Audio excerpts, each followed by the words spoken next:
good to see you all again. For those of you I haven't met yet, thank you for joining. For those who are our guests today, appreciate it. Love to meet you after the service and just get to know you a little bit.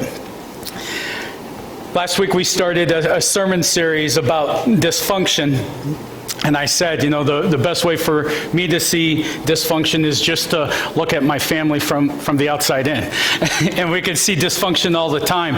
We use this definition on what dysfunction is. It's an action or behavior that produces a negative effect. An action or behavior that produces a negative effect. This action or behavior isn't inherently bad.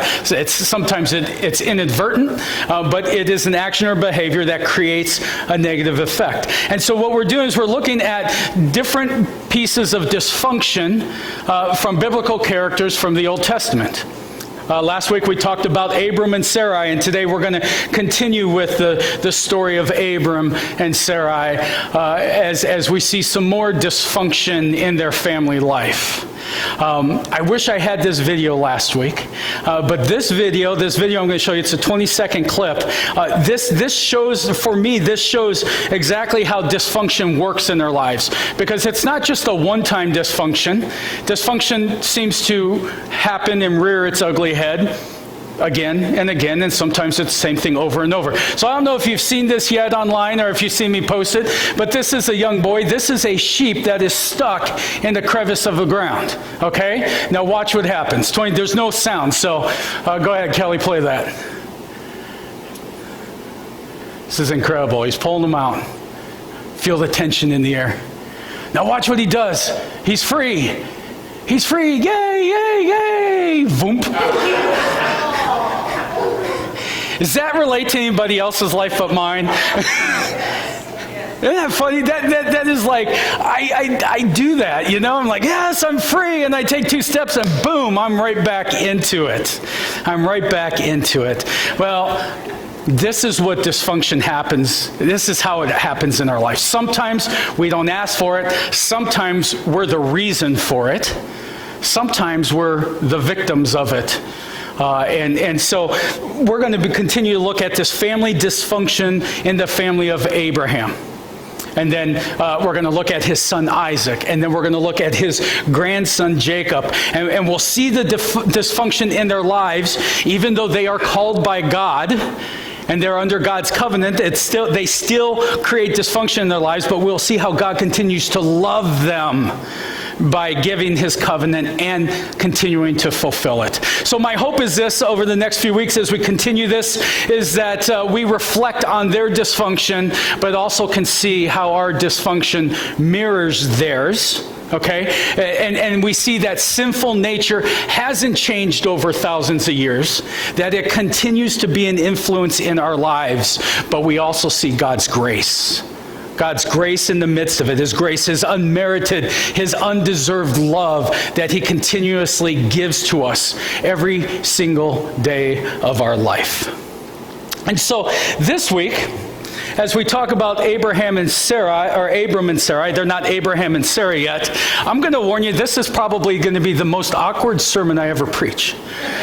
Okay, and you'll see why, because this piece of story from Abram and Sarai, it really needs Dr. Phil as part of it.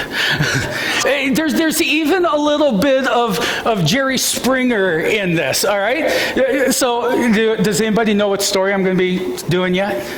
Well, good, I get to surprise you. That's why I'm not reading it ahead of time. We're going to go through it one by one.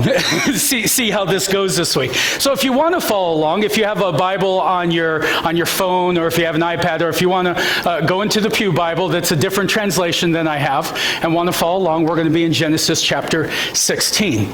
And this piece takes place about 10 years after last week's story that we talked about with Abram and Sarai, where Abram had just received his covenant from God, and they get to the land of Canaan, and there's a famine, and then Abraham decides to take things into his own hand, goes to Egypt, and it creates a family mess. That's all I'm going to say. It's going to go back and listen to last week's if you want, but it creates a family mess, and Abram ends up going back to the land of Canaan again, where God had originally called him. So now we're to chapter 16. In 15, Abram once again is having doubts about this covenant that God had given him. This covenant that God says, I'm gonna make for you a nation. You know, a nation's gonna come out of you. And what we know from hindsight, that he is the beginning of the line of Jesus. Matthew chapter 1 shows that Abraham is the beginning of the line that brings us to Jesus. And so Abram, he's starting to have doubts that God's going to give him a son because he's getting older. Sarai's getting older. It's like one of those things going, we're too old. It's impossible. I don't think we're ever going to have a son again. So Abram starts making plans in the sense of, well, if I die, then my inheritance will go to the greatest servant that I have, because that's how their culture did it. If they don't have a son or an heir to take over that. So he starts making those plans and talking to God about it, and God reassures him, no, the covenant is still on. You and Sarai will have a son. And so now that brings us to 16. And it's good to know because they're still having doubts. They're still having doubts on what's going on. So here we go. It'll be on the screen as well if you want to follow on. Here's the first 3 verses of chapter 16. Now Sarai, Abram's wife, had not been able to bear children for him. We know this. We just talked about this. But she had an Egyptian servant named Hagar. So Sarai said to Abram, the Lord has prevented me from having children. Go and sleep with my servant. Perhaps I can have children through her. And Abram agreed with Sarai's proposal. So Sarai, Abram's wife, took Hagar, the Egyptian servant, and gave her to Abram as a wife. And then it says this happened 10 years after Abram had settled in the land of Canaan. Okay, so here's a few things we need to know from this. First off, we know that she still is not with child. All right? We know she's not with child, and now we got to look at what is her response. What is her response? She blames God. She blames God. Verse 2. The Lord has prevented me from having children. It's God's fault. He hasn't fulfilled his covenant yet. He's preventing me from having children. And then she goes into a mode that I call fixer mode. Anybody go into fixer mode?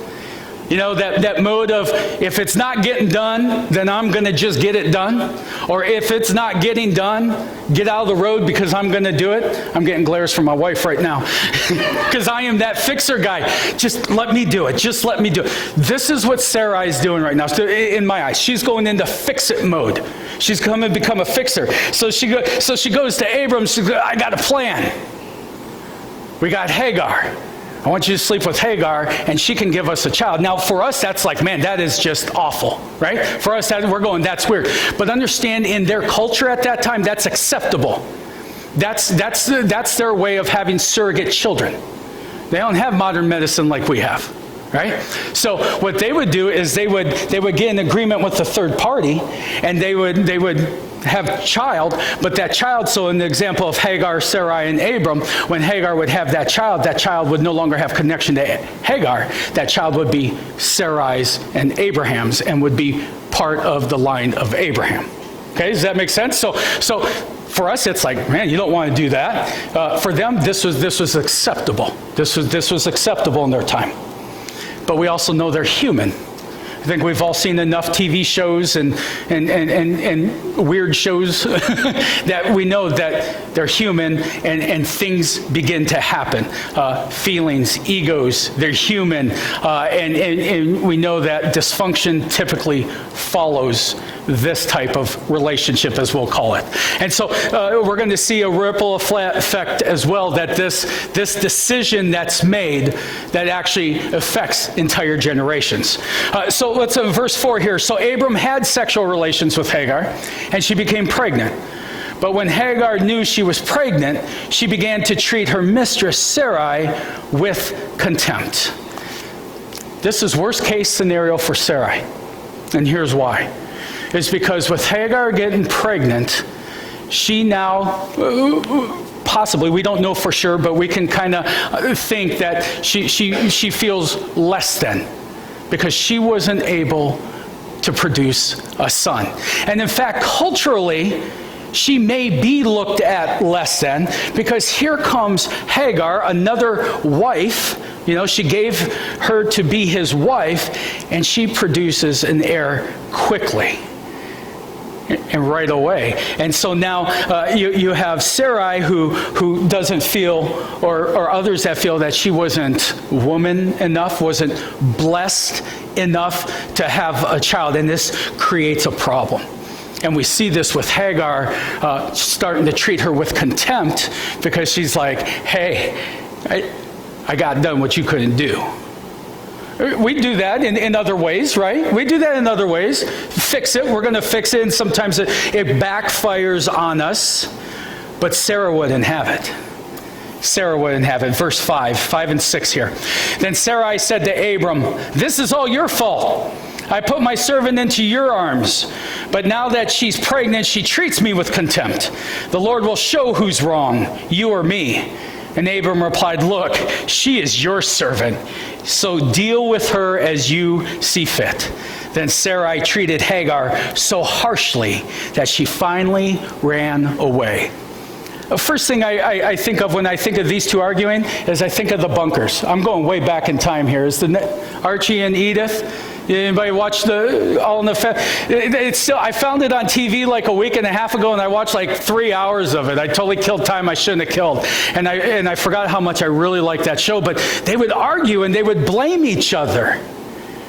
Well, this is what's happening right now. This dysfunction, this thing that happened, this love triangle has created this wildfire that they can't control. And so what happens when things become stressful? What happens when things go wrong, your plans don't always go right? It's not my fault. It's your fault, Abram. It's your fault. Now, guys, it's okay. I hear your pain. But she does. She goes, this is your fault. Maybe she's thinking, you're the man of the house. You're supposed to be leading us. Maybe you should have said no. We don't know the entire discussion that happens here. So how's Abram respond? She's your servant, right? She's your servant. This was your idea. So when we look at it from these two angles, them blaming each other, they both are casting out Hagar. This idea, this taking God's covenant into their own hands created this family mess, this family dynamic, this messy triangle, love triangle, and what did it produce? It produced a runaway servant and an unborn child caught in the middle of it all that has absolutely no say. Not a whole lot different from today. We see this a lot today. The messiness of relationships, the messiness of bad decisions, one small decision creating dysfunction and ripples throughout our lives. So for me, here's the two igniters of this dysfunction. First one is impatience on Sarah's part. And I'm not totally blaming Sarah here, okay? Don't hear that. But impatience with God. You still haven't given me a child, so now I gotta fix this. How bold's that? God, I gotta fix what you're not doing, right? She didn't say that, but essentially her actions are showing that. So this impatience, bringing Hagar into an equation that was supposed to be between her God and Abram, showed a lack of belief in God and a lack in faith in his covenant and his plans to fulfill it. If we are not looking for God's counsel, if we're not looking for his direction as Christians and what we do in our lives, then we will find out sooner than later that our own wisdom, our own egos can actually lead us away from God. Because I think that's what's happened here. It's led them away from God's covenant. Second thing is this: deflection of responsibility. Abram and Sarai, they're both attempted to fulfill what God had promised, tried to do it with their own hands, and it created dysfunction, but neither one of them wanted to take responsibility for their actions. It's your fault. It's your fault. No, it's your fault we're in the mess. No, it's your fault we're in the, I can just hear it. I've had discussions like that. It was nobody's fault. It wasn't my fault, it wasn't your fault, whatever. I'm sure for them it seemed, or it felt like, that God wasn't going to fulfill his covenant. Or maybe they thought he couldn't. I don't know. But I'm sure for them it seemed that God wasn't going to. So they took everything into their own hands. And it went badly. It went poorly. It was terribly bad. And it didn't just affect them. It affected people all around them. The ripple effect affected their families. And it affected Hagar. And it affected this unborn child. And it created victims and dysfunction because of their selfishness. When we are impatient with God, this is what I'm still learning about myself, okay? When we are impatient with God and we take things into our own hands and we don't take ownership when it backfires, it shows that we serve only one purpose: your own self, my own self. And that's hard to hear. That's hard to admit. But we can see that over thousands of years, even in the biblical stories of our faith fathers, that they didn't have it all right. That they didn't always have it all put together. And they always needed God's divine intervention. And so God does intervene. Let me read to you. You can follow along on the screen. This is the rest of the story. Genesis 7 through 16. So we just finished that. Hagar ran away. The angel of the Lord found Hagar beside a spring of water in the wilderness, along the road to Shur. The angel said to her, Hagar, Sarai's servant, where have you come from and where are you going? I'm running away from my mistress, Sarai, she replied. And the angel of the Lord said to her, return to your mistress. Submit to her authority. Then he added, I will give you more descendants than you can count. And the angel also said, you are now pregnant and will give birth to a son.